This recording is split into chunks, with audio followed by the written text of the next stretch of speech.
আসসালামু আলাইকুম গাইস। তো আমরা আজ বেরিয়ে পড়েছিলাম আমার মায়ের মাসির মেয়ের এনগেজমেন্টে। তো আজ যা শীত পড়েছিল, আমরা তো কাঁপতে কাঁপতে গিয়েছিলাম সারাটা রাস্তাতে। আমরা প্রায় 11টা নাগাদ বেরিয়েছিলাম বাড়ি থেকে, আর মাঝ রাস্তায় আমার মাসিও উঠেছিল টোটোতে। তো এটা আমাদের একটা কিউট জিনিয়া বোন।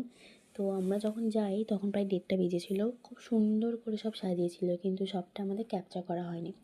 তো স্টলে কফি ছাড়া আরও অনেক কিছু দিয়েছিল, সেগুলো আমরা খেলাম। খেয়ে তারপরে আমরা চলে গিয়েছিলাম প্যান্ডেলে খাওয়ার জন্য। তো আমাদেরকে প্রথমে লাস্সি দিয়েছিল, যেটা আমরা প্রথমে খাইনি।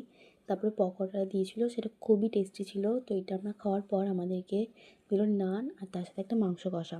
তারপর আমাদেরকে দিয়েছিল একটা চালের আটার রুটি, আর তারপরে আরেকটা রকম মাংস কষা এবং স্যালাড। এরপর আমাদের ফ্রায়েড রাইস দিয়েছিল, সাথে ছিল মুরগির মাংস আর খাসির মাংস। তো এগুলো খেলাম। খাওয়ার পর আমাদেরকে দিয়েছিল স্প্রাইট, সেটাও আমরা লাস্টেই খেয়েছিলাম। তারপর ফ্রুট চাটনি আর পাঁপড় দিয়েছিল। তারপর 3 ধরনের মিষ্টি দিয়েছিল। তো খুব সুন্দর হয়েছিল খাবারগুলো। শেষে ছিল মিষ্টি দই। এরপর আমরা চলে গিয়েছিলাম বাড়িতে। তাদের বাড়িতে খুব সুন্দর করে সব সাজিয়েছে। ইতিমধ্যে বরের কাছ থেকে তক্ত এসে গিয়েছিলো। তো সেখানে একটা খুব বিউটিফুল একটা লেহেঙ্গা দিয়েছিল, যেটা লাস্টে আপনার ব্রাইডকে দেখতে পাবেন। তো ব্রাইডকে সকাল থেকে সাজাচ্ছে, সে 5টা হয়েছে সাজাতে।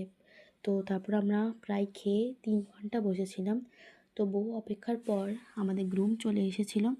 এদিকে খুব লেটও হচ্ছিলো, অনেকটা রাস্তা বাড়িতে যেতে হবে। তাই আমরা ব্রাইডকে দেখলাম গ্রুমের দেওয়া লেহেঙ্গাটা পরে। খুব সুন্দর, পুরো পরীদের মতো লাগছিলো আমাদেরকে। তারপরে ফ্রুটের স্যালাডও দিয়েছিল। তো আমরা বাকি আর সেরেমনিগুলো না দেখেই রওনা দিয়েছিলাম বাড়িতে যাওয়ার জন্য। একটু মনটা খারাপ হচ্ছিল, কিন্তু কি করবো। তো 7:30টার মধ্যে আমরা বাড়িতে পৌঁছে যাই।